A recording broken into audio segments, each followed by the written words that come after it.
Buenas noches a todos, bienvenidos a esta presentación para mostrarles los resultados del trabajo que se realizó desde el consenso para actualizar los aspectos diagnósticos de la COVID-19 a partir de la temporada pospandémica y que esta afección va a continuar acompañándonos durante muchos años.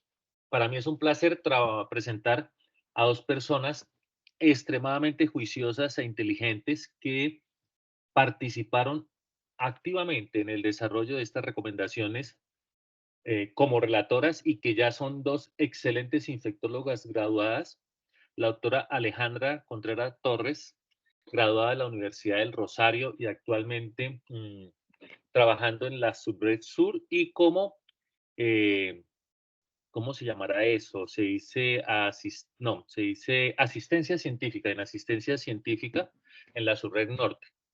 Y la doctora Luisa Fernanda Riaño Sánchez, egresada de la Universidad Nacional como infectóloga y de la Universidad del Rosario como internista.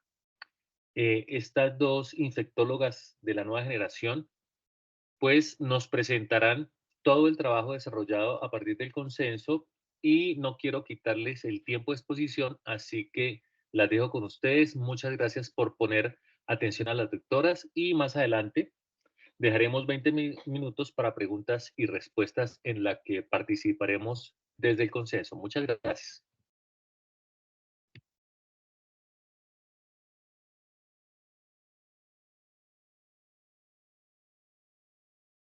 Perdón, pero están con el micrófono cerrado. ¿Quién está hablando? Ya, doctor, es que ahí había un inconveniente técnico. Buenas Ay, noches. perdónale. Sí. Buenas noches para todos y agradecerle las palabras del doctor Saavedra. Entonces, les vamos a contar inicialmente de forma breve la forma como se desarrolló la construcción de estas recomendaciones. De forma inicial, rescatamos pues muchas de las recomendaciones que existían en el consenso previo y que hoy en día están vigentes. Se realizó una selección de la mejor evidencia disponible, se hizo una evaluación crítica de la calidad de la evidencia seleccionada y con base en estos sustratos se construyeron las recomendaciones para posteriormente pasar a una validación de los contenidos a través de un consenso de expertos. Esta búsqueda sistemática de la literatura se realizó definiendo unas preguntas de investigación que para el caso de este capítulo de diagnóstico fueron 38 preguntas. La definición de términos de búsqueda MESH, que son los que están allí enlistados, se definieron criterios de inclusión y exclusión, dándole prioridad a los estudios de tipo metaanálisis y se hizo una búsqueda desde el 2021 teniendo en cuenta que las recomendaciones previas o el consenso previo pues abarcaba hasta antes de esta fecha y finalmente se hizo una búsqueda sistemática en bases de datos especializadas nuevamente allí enlistadas. Esta selección de la evidencia nos llevó a encontrar 1.006 artículos, de los cuales posteriormente se identificaron 571 referencias al hacer una revisión más detallada y finalmente tras tamizar a través de la lectura crítica de estos estudios y evaluar la diferente calidad de estos estudios a través de la herramienta ROBIS, pues se dio prioridad a los que tenían grados de sesgo alto y que tenían mayor afinidad con para dar respuesta a las preguntas que se habían planteado inicialmente y en síntesis se incluyeron 97 estudios. Se graduó el nivel de evidencia a través de la herramienta SYNC, allí nuevamente detallada, siendo el mayor nivel de evidencia el 1++, con base en metaanálisis de alta calidad y estudios aleatorizados controlados de buena calidad, y siendo la más baja el nivel de evidencia 4, la opinión de expertos. Y el grado de recomendación en A, B, C y D, nuevamente siendo el mejor grado de recomendación el que está basado en al menos un metaanálisis y con estudios que incluyeran clasificación 1++ o 1+, según correspondiera. Y con base en esto, pues tenemos las siguientes recomendaciones, estas dos que pues siguen vigentes hasta el día de hoy y fueron parte de las recomendaciones iniciales que se planteaban en el consenso anterior. Tenemos que se recomienda la realización de RT-PCR de SARS-CoV-2 COVID-19 para hacer el diagnóstico de COVID-19 en personas sintomáticas y se recomienda la realización de RT-PCR de SARS-CoV-2 COVID-19 a muestras de esputo, aspirado nasofaringio, orofaringio, aspirado traqueal o hisopado nasofaringio u orofaringio. Esta recomendación se basa en 9 estudios prospectivos con un nivel de evidencia 2++ y un grado de recomendación C.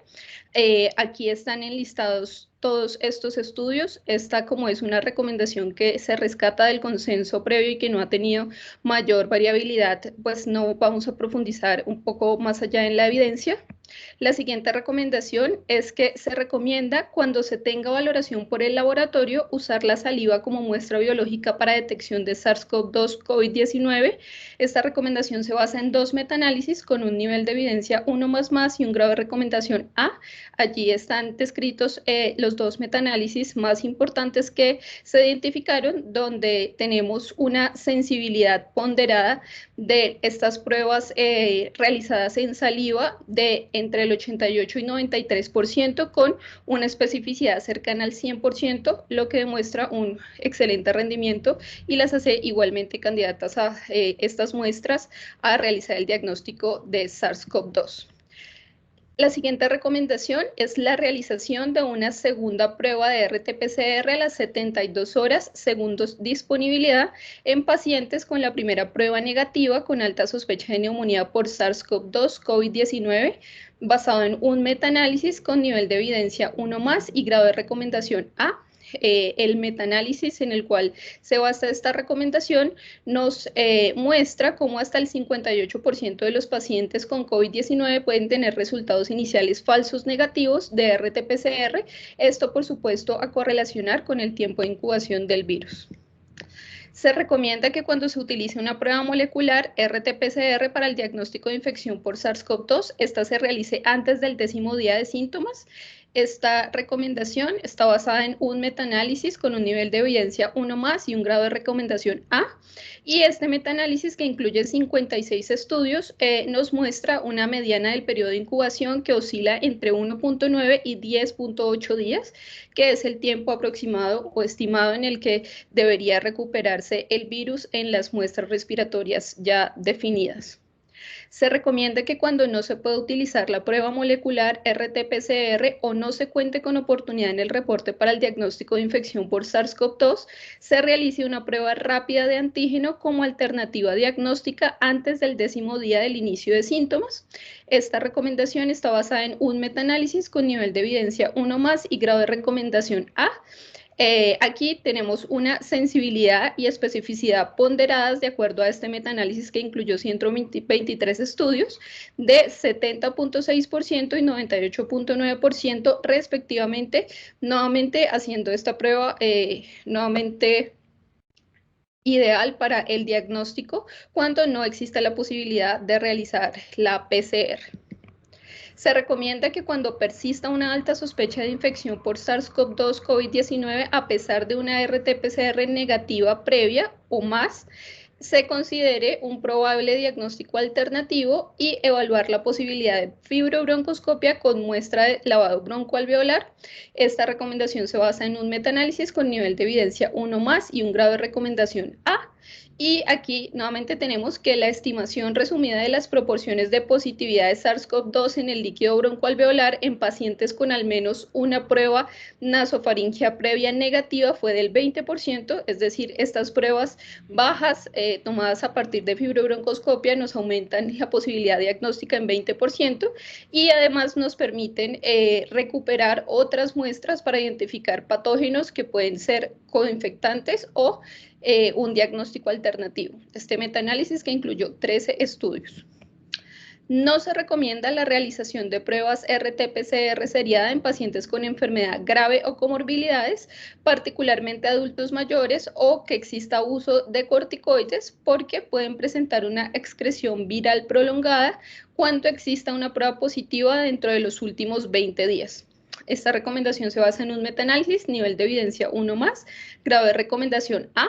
Este metaanálisis incluye 100 estudios y nos muestra cómo la duración de positividad de ARN de SARS-CoV-2 fue hasta de 18.29 días en las muestras del tracto respiratorio superior, y esta positividad prolongada se relacionó con la edad, las comorbilidades, la gravedad del cuadro y el uso de glucocorticoides.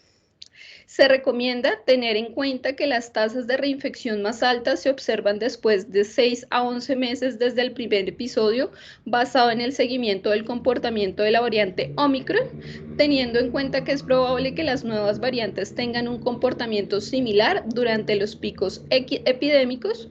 Se recomienda tener en cuenta que en la población general, después de tener memoria inmunológica, sea natural, vacunal o híbrida, el riesgo de enfermedad grave por una variante de SARS-CoV-2 es bajo, y las personas que han tenido al menos una dosis de vacuna tienen una menor probabilidad de reinfección por SARS-CoV-2. Todas estas recomendaciones se basan en un metaanálisis con nivel de evidencia 1+, grado de recomendación A, y este metaanálisis incluye 91 estudios y nos muestra cómo el tiempo después de una infección primaria es de 6 a 11 meses desde el primer episodio, para que exista una posibilidad de 1.12% de que se presente una reinfección, y esta posibilidad o probabilidad baja cerca de la mitad, 0.66%, después de 12 meses de la infección primaria. Para el caso de Omicron, esta posibilidad es de 3.31%. Adicionalmente, podemos ver cómo los pacientes con al menos una dosis de vacuna tienen una menor tasa o probabilidad de reinfección respecto a los no vacunados, y nuevamente también los pacientes vacunados con al menos una dosis tienen menor probabilidad de tener una infección o una enfermedad grave después de haber tenido una infección primaria. Se recomienda hacer seguimiento nacional de las variantes de SARS-CoV-2 que circulan en el territorio. Esta recomendación basada en un metaanálisis con nivel de evidencia 1+, grado de recomendación A. Este metaanálisis incluyó 2 estudios y nos muestra que las variantes de SARS-CoV-2 pueden asociarse a diferentes probabilidades de inducir enfermedad grave, mortalidad y diferentes tasas de transmisibilidad, por lo que su identificación puede favorecer la alerta temprana respecto a picos epidémicos y todos los cuidados de prevención que deben implementarse. En pacientes críticamente enfermos y en pacientes inmunosuprimidos, se recomienda, acorde a la disponibilidad del recurso, la realización de una prueba de PCR múltiple que permita identificar la coinfección en muestras de esputo o muestras del tracto respiratorio inferior, y evaluar la necesidad de ajustes al tratamiento, teniendo en cuenta que no se puede diferenciar por clínica ni para clínicos. Aquí pues nos referimos a las infecciones respiratorias por diversos patógenos. Esta recomendación se basa en un metaanálisis con nivel de evidencia 1+, grado de recomendación A.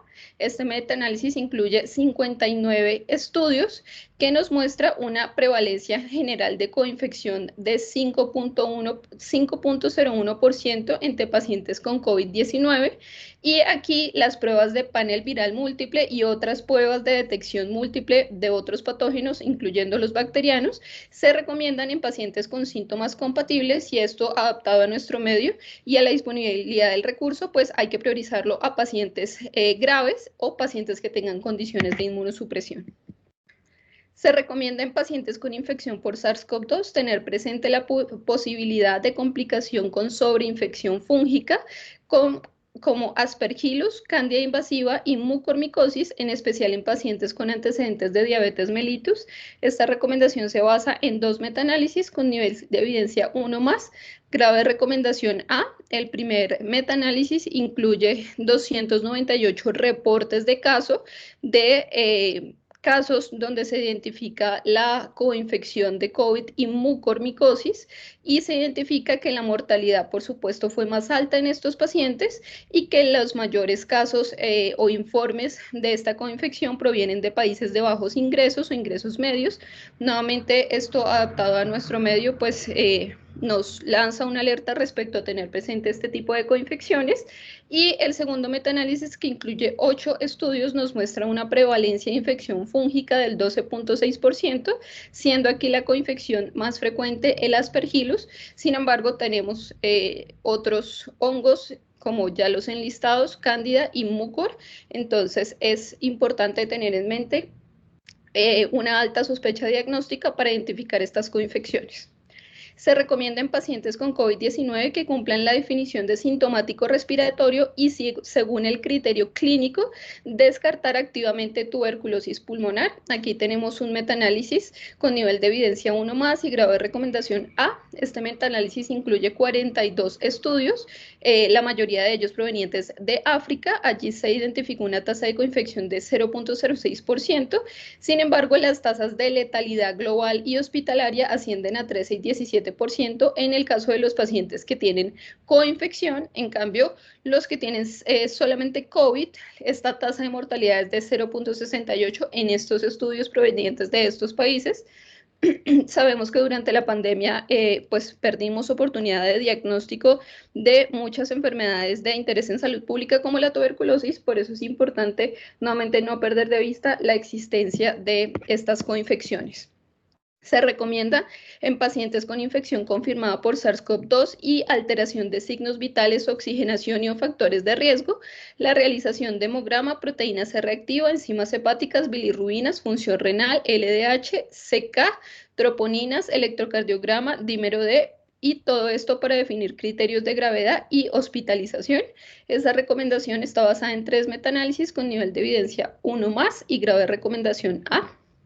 Aquí están enlistados, allí se incluyen en el primero 18 estudios y nos muestra cómo los pacientes que tienen alteraciones de la PCR tienen mayor posibilidad de tener cuadros graves. También hay cierta diferenciación entre supervivientes y no supervivientes entre los pacientes que tienen un grado, una alteración de la PCR y otros biomarcadores. Igualmente, hay diferentes scores que podemos aplicar a la cabecera del paciente, como la relación albúmina-PCR y la relación neutrófilo-linfocitos, todos estos que nos ayudan como predictores de gravedad y de mortalidad en pacientes con SARS-CoV-2.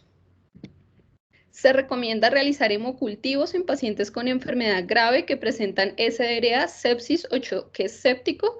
Esto está basado en un estudio prospectivo con nivel de evidencia 2 más y grado de recomendación C.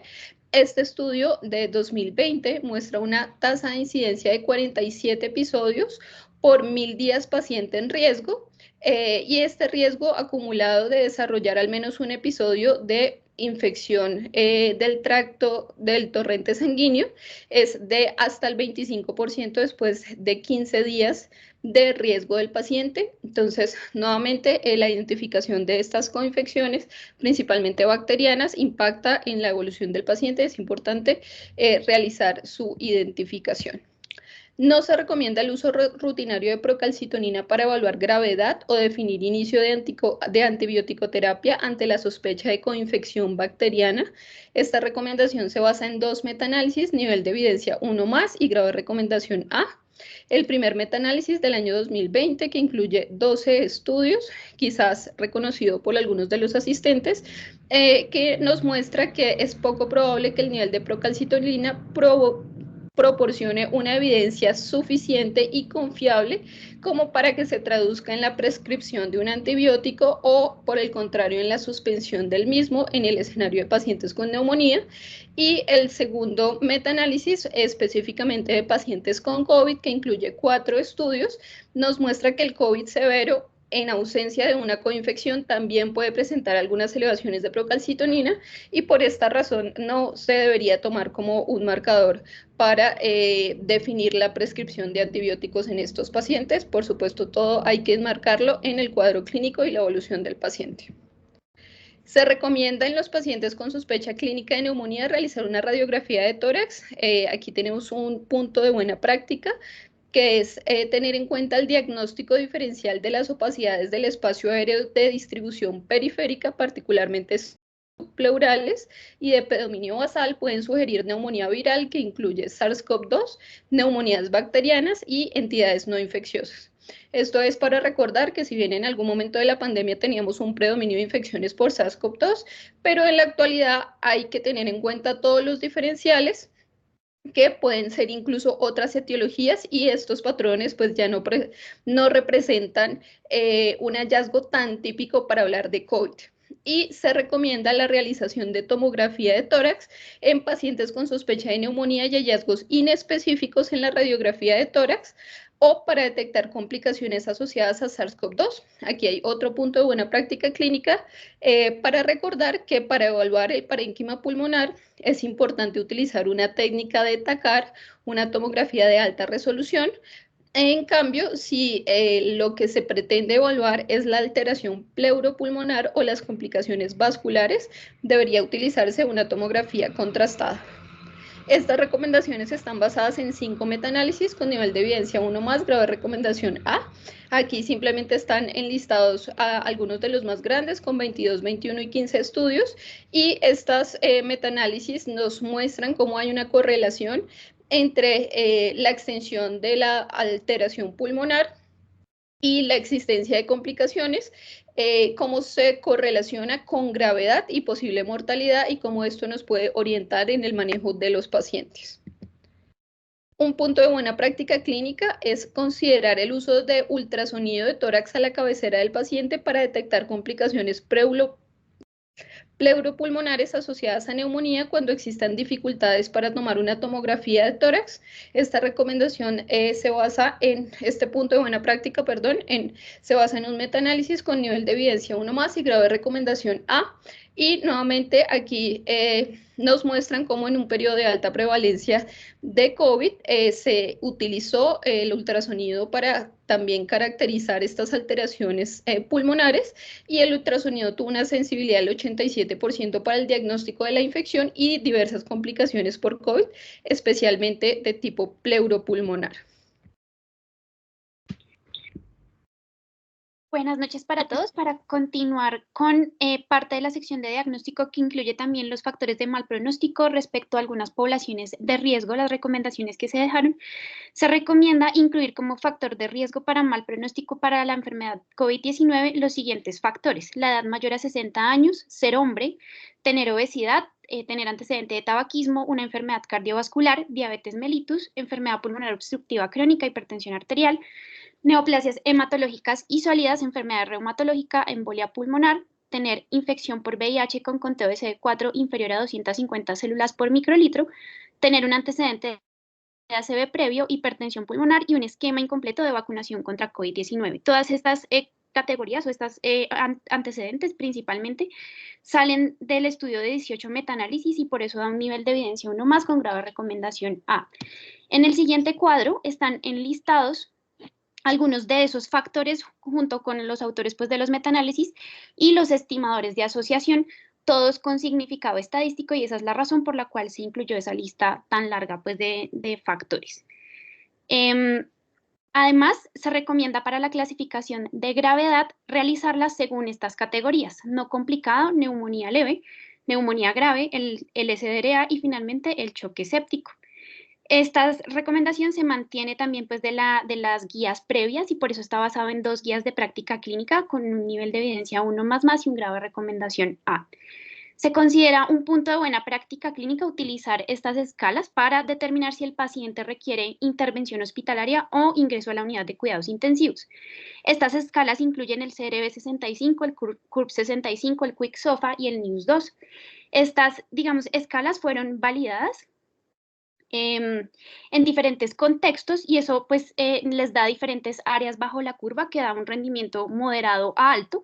Para el CRB-65 se ha determinado un área bajo la curva de 0.8, para el CURB-65 de 0.85 y el NEWS-2 un área bajo la curva de 0.70 a 0.87 para predicción de mortalidad intrahospitalaria. Adicionalmente, ya contamos con datos de validación en el contexto de la pandemia COVID-19, con estos datos de área bajo la curva que se mantienen y digamos que son muy buenos y proveen, digamos que, una posibilidad apropiada de caracterizar esos pacientes y definir tanto el manejo intrahospitalario como el manejo en unidad de cuidados intensivos, y por eso tiene un nivel de evidencia 2+ con grave recomendación C. En esta tabla vemos resumidos, digamos que varios de los datos que permitieron determinar también sensibilidad y especificidad. En general, las escalas que se definieron en las guías previas y que se mantienen en esta guía, pues tienen, además pues de un área bajo la curva buena, por supuesto un buen correlato con especificidad y sensibilidad. Respecto a las complicaciones, se recomienda en pacientes con infección por SARS-CoV-2 con deterioro clínico la búsqueda activa de las complicaciones más frecuentes, que incluye el SDRA, la lesión renal aguda, los infartos de miocardio, arritmia e insuficiencia cardíaca, isquemia aguda de las extremidades o eventos trombóticos y alteraciones neurológicas. Esta recomendación tiene un nivel de evidencia 1+ y un grave recomendación A. Digamos que esto sale de varios metaanálisis aquí para rescatar algunos de los datos respecto a la prevalencia acumulada de complicaciones cardiovasculares. Este metaanálisis inicial en la gráfica de la izquierda superior, con 74 estudios que agruparon en 3 grupos, determinó que la prevalencia acumulada de eventos cardiovasculares en pacientes con COVID-19 es de 23.45% con ese intervalo de confianza descrito en la gráfica, pero además describen una prevalencia acumulada de lesión miocárdica de 19.38% y una prevalencia acumulada de arritmias en esos pacientes con COVID-19 de 11.16%, que no son porcentajes despreciables, y por eso pues debe mantenerse la alerta en su búsqueda. Además, se considera un punto de buena práctica clínica mantener la vigilancia clínica frente a la posibilidad de presentación de estos eventos cardiovasculares, pero se resalta o la guía rescata la posibilidad de que se presenten eventos cerebrovasculares en personas que cumplan criterios de gravedad para la enfermedad por COVID-19, independientemente de si tienen o no factores de riesgo cardiovasculares. Este punto de buena práctica clínica resulta de varios metaanálisis. Aquí estamos observando uno en el cual, en la gráfica de la izquierda, se observa el OR de tener COVID-19 independientemente de los factores de riesgo para presentar un evento cerebrovascular de 2.53 con intervalo de confianza de 1.16 a 5.5. Y en la gráfica de la izquierda se observa digamos que el efecto ponderado de la mortalidad después de presentar, digamos que un evento cerebrovascular durante la enfermedad de 1.30 con un intervalo de confianza de 1.16 a 1.44. Además, se recomienda realizar medición de dímero D, realizar Doppler de vasos venosos y angiotac si se sospecha específicamente complicaciones tromboembólicas venosas. Y por el otro lado, si se sospecha alguna complicación por isquemia de miembros inferiores y trombosis arterial, realizar Doppler de vasos arteriales y angiotac. Esta recomendación también tiene un nivel de evidencia 1+ con grave recomendación A. Resultante de los datos que existen en este metaanálisis de mortalidad temprana en aquellos pacientes con COVID-19 que presentan isquemia de miembros inferiores, en el que se presenta una proporción del 31% de mortalidad, que es muy significativa, y además la mortalidad en aquellos pacientes que presentan enfermedad tromboembólica venosa con tromboembolismo pulmonar, les da un OR de 2.21 con un intervalo de confianza de 1.30 a 3.76. Y adicionalmente, este metaanálisis que también soporta esa recomendación habla de la incidencia de eventos tromboembólicos tanto venosos como arteriales, incluso en pacientes ambulatorios y en pacientes después de la hospitalización. Entonces, se observan tasas de incidencia desde 0.02 a 0.26, dependiendo pues del modelo que se utilice para el análisis, por 1000 pacientes día, tanto para eventos tromboembólicos venosos como para eventos arteriales, principalmente pues en aquellos pacientes que egresan de la hospitalización. Además, digamos que se rescata la presencia de síntomas neurológicos en pacientes con COVID-19 en curso que tengan alguna manifestación neurológica general o focalizada, se recomienda la realización de una imagen diagnóstica cerebral. ¿Cuáles son esas manifestaciones neurológicas que se denominan generales o focalizadas? La cefalea, la anosmia, la disgeusia, alteración del estado de conciencia, agitación psicomotora, encefalopatía, encefalitis, alguna manifestación neuropsiquiátrica y el ACV. Esta tiene nivel de evidencia 1+ y grado de recomendación A. Además, pues digamos que en pacientes con manifestaciones neurológicas generales se recomienda indagar también por signos y síntomas respiratorios y gastrointestinales que hagan sospechar de infección por SARS-CoV-2. Esta recomendación tiene un nivel de evidencia 1+ y un grado de recomendación A. Ambas recomendaciones provienen de varios metaanálisis en los cuales también se logró determinar una prevalencia significativa de síntomas neurológicos en pacientes con COVID-19. En esta gráfica pues es uno de esos ejemplos en los cuales se encontró una proporción del 36% de pacientes que presentan algún síntoma neurológico general como los descritos previamente durante la enfermedad COVID-19. Adicionalmente, de esos pacientes que presentan síntomas neurológicos, siguiente, Ale. Si se les realiza una imagen del sistema nervioso central y particularmente resonancia nuclear magnética cerebral, se les encuentran diversas alteraciones que tienen incidencias que pueden ser tan altas como el 24%, entre esas los infartos agudos y subagudos, con el 24% seguido por las anormalidades del bulbo olfatorio, seguidas por alteraciones inespecíficas de la sustancia blanca, microsangrados cerebrales, alteraciones de la sustancia gris, el realce leptomeningio, y en mucha menor frecuencia se observan algunas alteraciones como la trombosis de senos venosos y lesiones citotóxicas en el cuerpo calloso. Pero digamos que el espectro es supremamente amplio y se encontró una prevalencia también significativa de alteraciones en las imágenes cerebrales. Siguiente.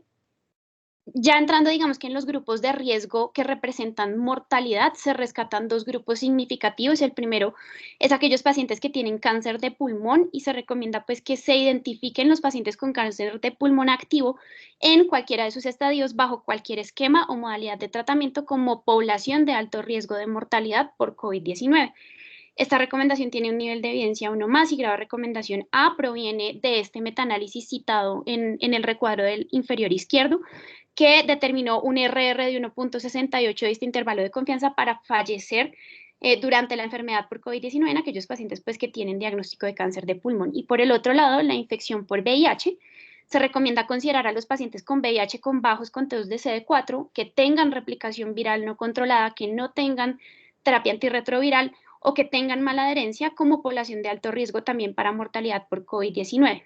También tiene un nivel de evidencia 1+ con grado de recomendación A. Proviene de estos dos metaanálisis que tienen efectos, digamos, de asociación significativos con mortalidad.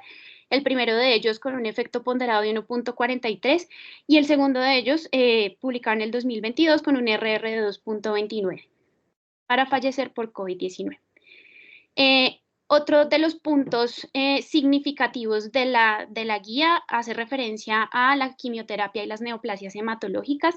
En este sentido, la guía no recomienda realizar pruebas diagnósticas de rutina para COVID-19 en pacientes que se encuentren asintomáticos, que tengan diagnóstico de neoplasia hematológica y que vayan a iniciar quimioterapia, teniendo en cuenta la baja prevalencia comunitaria actual de la infección por SARS-CoV-2.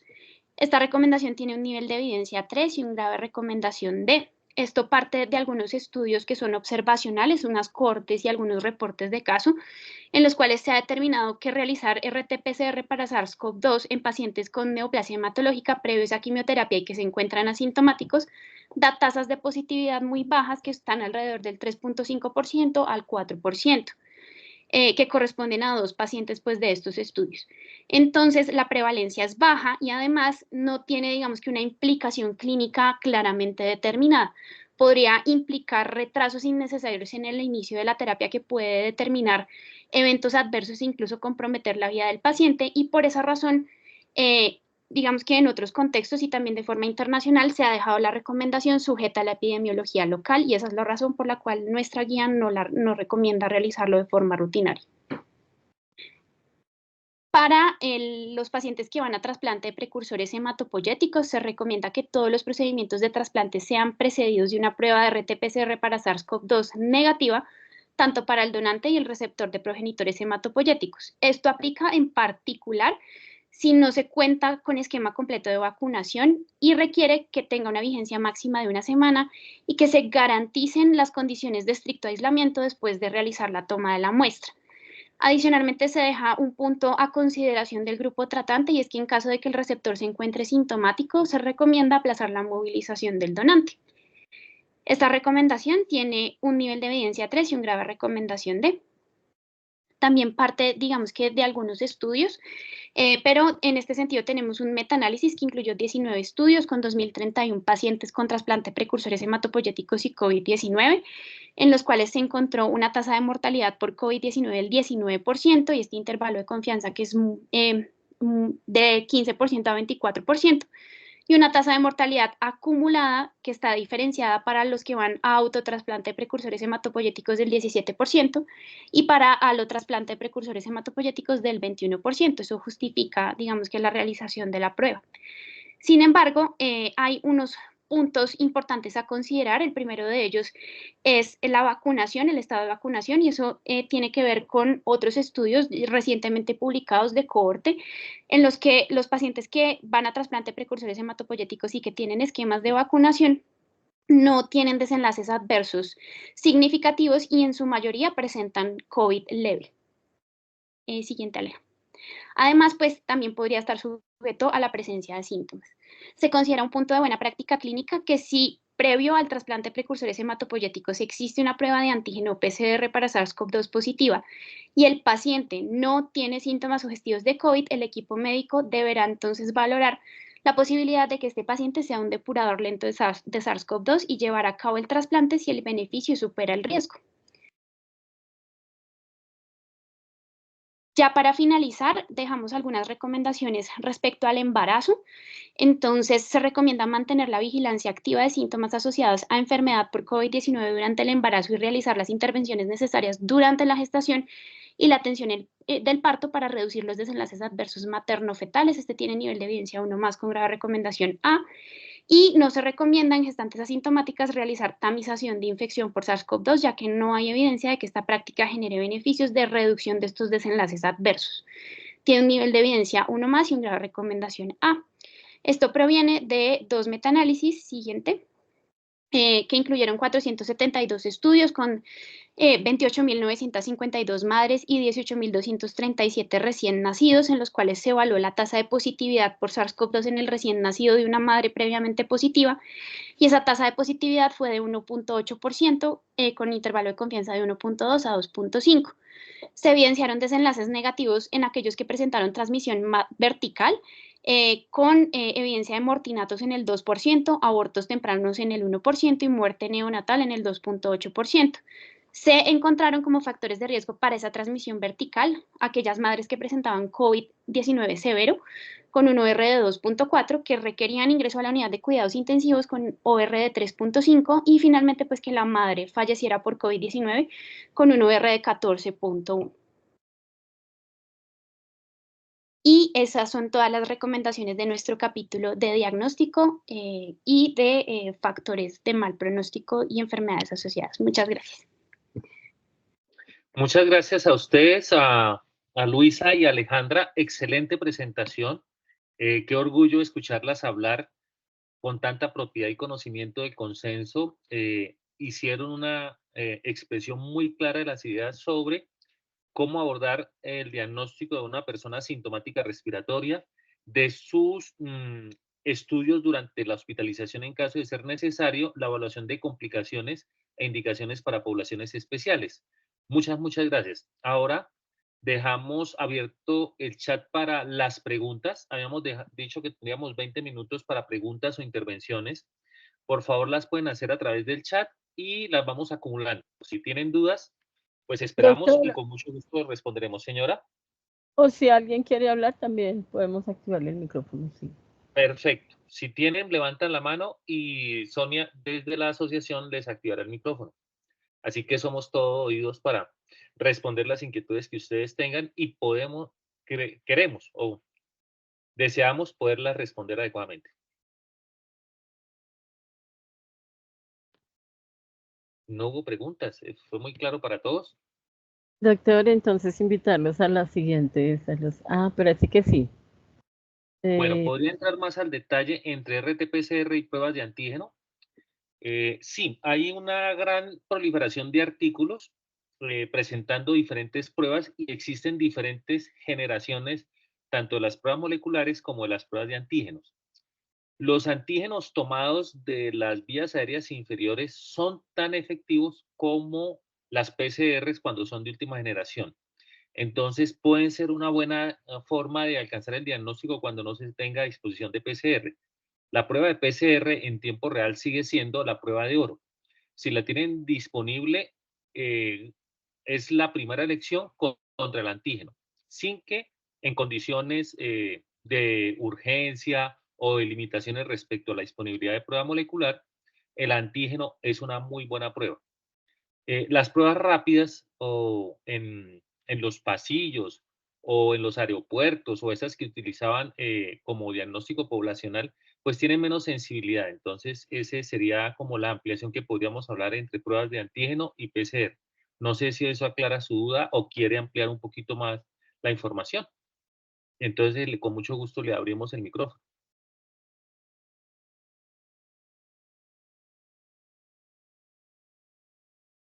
Bueno, Alejandra, ¿tú quisieras hacer una ampliación de la respuesta que le di?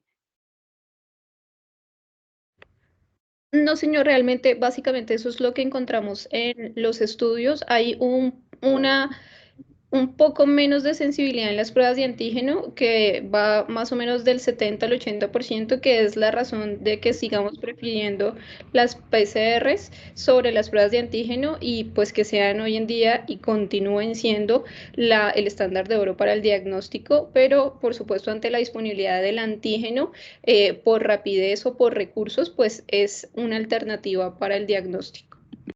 Gracias. Aquí nos preguntan la aplicación de estas recomendaciones en la vigilancia epidemiológica de los trabajadores de cuidadores de la salud o del cuidado de la salud. En ese escenario, insistir mucho que ya todos los trabajadores debemos tener una vacunación completa y cuando lleguemos al escenario de vacunación o a la socialización que vamos a hacer progresivamente de cada uno de estos capítulos, en vacunación es muy importante reconocer qué es una vacunación completa. Para trabajadores de la salud, una vacunación completa incluye 5 dosis a la fecha actual, que es lo que tenemos vigente y posible, y ojalá una de ellas de las nuevas variantes o lo que conocemos como vacuna bivalente, que es la que más nos ayudaría con las nuevas variantes después de Omicron. Pero en trabajadores de la salud y en toda la población general, no se recomienda hacer pruebas diagnósticas en personas asintomáticas, excepto en condiciones especiales que fueron plasmadas muy claramente por la doctora Luisa Fernanda, o en procedimientos quirúrgicos de alta complejidad. De resto, no se recomienda hacer pruebas diagnósticas en individuos asintomáticos. Entonces, no se recomienda. Y si el trabajador de la salud es sintomático, pues puede hacerse diagnóstico de acuerdo a disponibilidad, idealmente con PCR en tiempo real o con antígeno si no está disponible. No sé si alguna de ustedes tiene alguna aseveración adicional. Bueno. Entonces ahora yo voy a moderar, excelente que haya muchas preguntas y voy a moderar y dejo que las doctoras que son excelentes infectólogas nos amplíen y después comentaré yo. Aquí dice los tiempos de aislamiento en pacientes que requirieron UCI o que requirieron hospitalización. Alejandra, ¿cuál es la recomendación que dejamos para las personas con formas graves de COVID-19 que requirieron soporte ventilatorio en la UCI? Esta parte de aislamiento no corresponde al capítulo No hay diagnóstico, problema. hasta el día de hoy, y como se mencionó en algún momento sobre los pacientes graves y la expulsión prolongada viral, esta recomendación se mantiene en 20 días. Exactamente. Y tú lo nombraste, por eso te dejé ahí. Siguen descargas virales hasta 20 días después de las formas graves, entonces no se recomienda estar haciendo pruebas seriadas si no se hace el aislamiento hasta por 20 días por esa misma razón. Entonces, perdóname, pensé que con ese concepto quedaba claro, pero tú lo aclaraste mucho más. Buenas noches. ¿Qué nos podrían ampliar información sobre antígenos neutralizantes en el marco de la vacunación de los diferentes biológicos? No entiendo, Víctor, ¿estás hablando de anticuerpos neutralizantes o de antígenos neutralizantes en personas que reciben medicamentos biológicos? ¿Quisieras ampliarnos esa pregunta nuevamente para poderla responder adecuadamente? Pregunta, frente al uso del N95 en médicos anestesiólogos, ¿qué recomendación nos da, doctor? Bueno, esas sí no las puedo poner a la doctora, pero en lo que hemos trabajado, realmente, como insisto, los trabajadores de la salud ya estamos vacunados. La vacunación en personas no inmunosuprimidas, trabajadores de la salud, o no ancianos, o sea, menores de 65 años, protege contra la mortalidad que no contra la infección necesariamente. Entonces, no es necesario utilizar mascarillas N95 en los escenarios quirúrgicos, a menos que nos encontremos con una indicación propia del paciente diferente al COVID-19. Ejemplo, tuberculosis, ejemplo, varicela. Pero por COVID-19 ya no es necesario la protección contra aerosoles con N95. Los estudios mostraron antes de la vacunación que había mucha protección con la mascarilla convencional, y después de la vacunación de los trabajadores de la salud que no tengan ninguna condición particular que les genere riesgo de mortalidad, no se requiere N95. Los trabajadores de la salud que por su condición de base, no por ser trabajador de la salud, sino por ser adulto mayor, tener enfermedades como las que citó la doctora Luisa, hipertensión, inmunosupresión, diabetes, uso de biológicos, deberían utilizar aún la mascarilla N95 por la dificultad que tendría para desarrollar anticuerpos protectores y por tiempo prolongado durante los procesos. No sé si con eso me expliqué. Vamos a ver otra. Se me atrasaron. Tiempo de aislamiento, biológicos que no la aclaré, N95. La prueba de antígeno baja su sensibilidad si no está en picos epidémicos. Alejandra, ¿quisiera responder esa pregunta? Sí, sí, señor. Pues todos estos estudios, particularmente los metaanálisis que identificamos para actualizar todas las recomendaciones, pues toda esta información proviene un poco de justamente el periodo en el que tuvimos más COVID y estuvimos en la pandemia a nivel global. Entonces, hablar de una pérdida significativa del rendimiento de la prueba en este momento, pues realmente no es tan claro. Pero nuevamente se sabe que las pruebas de antígeno tienen una menor sensibilidad frente a la PCR, y es la razón de que sigamos prefiriendo las pruebas moleculares para el diagnóstico. Gracias, Alejandra. En cuanto al long COVID, ¿cómo es el comportamiento con las nuevas cepas, las nuevas variantes? Bueno, esa es una pregunta extremadamente difícil de responder, pero lo que hemos encontrado es que el long COVID no puede ser prevenido incluso por la vacunación. Claro que ese problema lo tenemos particularmente con la descripción, con las reinfecciones, y aparentemente está relacionadas con las nuevas variantes. Entonces, el COVID prolongado, del cual vamos a tener una actualización, y lo invitamos a Natalia que nos acompañe en esa actualización, tiene muchas dificultades y no se relaciona ni con la gravedad de la enfermedad, ni con la variante, ni con la vacunación, que es lo que más nos preocupa. Entonces, pues es un tema de alta importancia que trataremos más adelantemente. Buenas noches. ¿Se recomienda la realización de prueba PCR en donantes vivos previos al procedimiento? Luisa Fernanda, esa pregunta te cayó como anillo al dedo. Sí, señor. Pues digamos que la recomendación está específicamente para trasplante de precursores hematopoyéticos. Sin embargo, sí existen metaanálisis también en pacientes que van a trasplante de órgano sólido, y digamos que las guías internacionales siguen manteniendo la recomendación de realizar PCR tanto al donante como al receptor, con las consideraciones que dejamos, que es posible que esto sí cambie en el tiempo debido a la vacunación. Un punto fundamental pues a considerar sería el esquema de vacunación tanto del donante como del receptor y los síntomas. Digamos que la tendencia podría, o lo que se espera que ocurra en las recomendaciones o en la evolución de las recomendaciones, es que se deje únicamente para el receptor y no para el donante, a menos de que tenga síntomas. Perfecto, Luisa. Muchas gracias. Pregunta Eric Delgado. ¿Debemos mantener la sala cera con oxígeno de bajo flujo con uso de humidificadores y que el personal mantenga uso de N95? Eso va para el capítulo de prevención, y realmente sí, no por COVID-19, sino porque COVID hace parte ya de las múltiples infecciones respiratorias. Entonces debemos mantener los protocolos de sala ERA sobre infección respiratoria aguda, incluyendo COVID-19, influenza y virus sincitial respiratorio. Entonces, esa recomendación establecería que las salas CERES se deben manejar igual que se manejaban antes de la pandemia. Víctor Eduardo, claro que sí. Anticuerpos neutralizantes posteriores a la vacunación. Efectividad de las vacunas para COVID-19. Gracias. Esa pregunta es muy difícil. Hace parte del capítulo de vacunación, que es el que más nos ha costado trabajo, porque Colombia tiene una particularidad que muy pocos países tienen en el mundo, que es la aplicación de 5 formas diferentes de vacunas a la población general, y cada una con un comportamiento diferencial significativo en cuanto al nivel de protección contra la infección, que no al nivel de protección contra la mortalidad. Todas las vacunas previnieron la mortalidad y por eso tuvimos un resultado muy exitoso y fuimos reconocidos como el tercer país de Occidente o de América en el manejo de la pandemia. Estamos dentro de los 12 primeros en el manejo universal de la pandemia. O sea, estamos muy bien por todo el esquema de protección y vacunación. Entonces, sí se producen anticuerpos neutralizantes protectores. La media general está tasada entre 6 meses y hasta 1 año de protección contra la infección. Después de este periodo, de acuerdo a la edad, las personas pueden reinfectarse.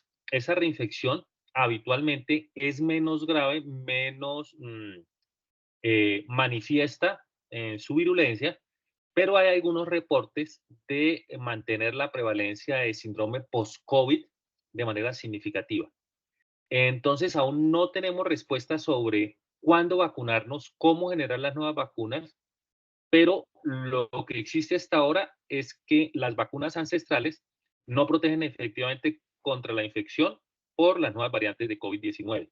Las vacunas nuevas, tanto la bivalente como las nuevas monovalentes, tienen un nivel de protección efectivo contra la infección, pero la mortalidad no se ha modificado y el síndrome post-COVID es una pregunta no resuelta.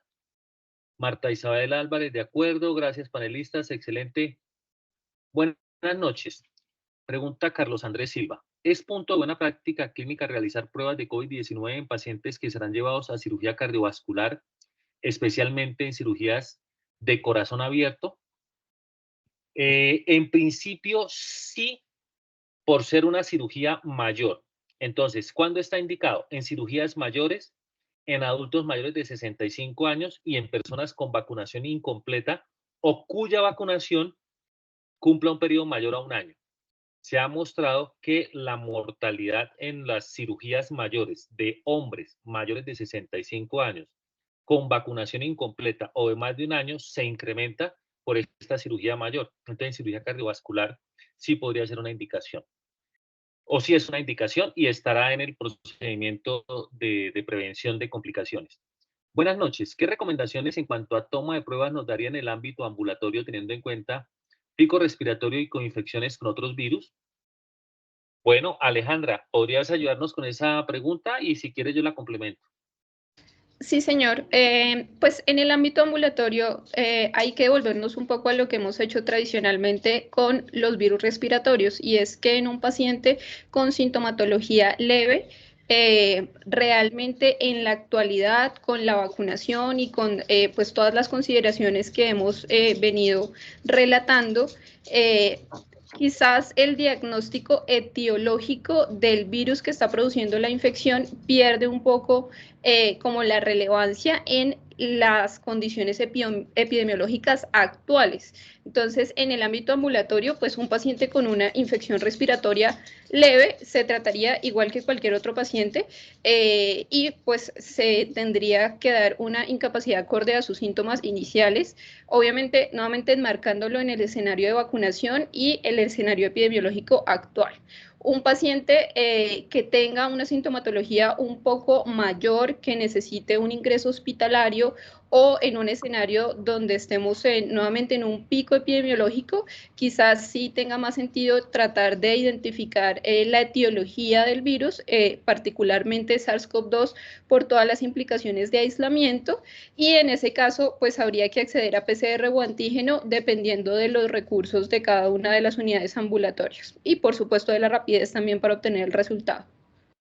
Muchas gracias, Alejandra. Excelente respuesta. No tengo nada que complementar. Bueno, y Eric Delgado nos pregunta, ¿en ningún paciente que va a ser llevado a cirugía asintomático se requiere toma de PCR? Amplío nuevamente la información. Adultos mayores, hombres vacunados insuficientemente, sometidos a una cirugía mayor. En esas condiciones, la mortalidad se puede incrementar y es recomendable tener una prueba de PCR negativa y un aislamiento protector al menos de 4 semanas para llevar a cabo el procedimiento.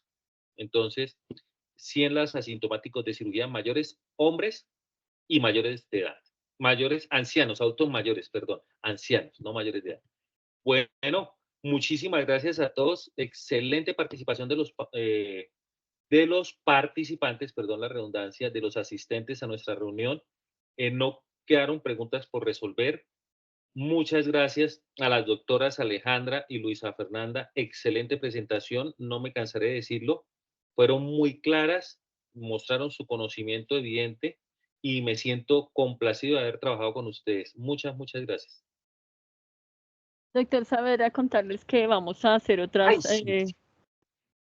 Bueno, Sonia no me va a dejar ir sin que les comente que estas jornadas de actualización del consenso se realizarán aproximadamente cada 15 días para actualizar los 7 capítulos, esperamos, del consenso, dándoles a ustedes la información relevante de lo que vamos a hacer en lo que hemos denominado periodo pospandémico.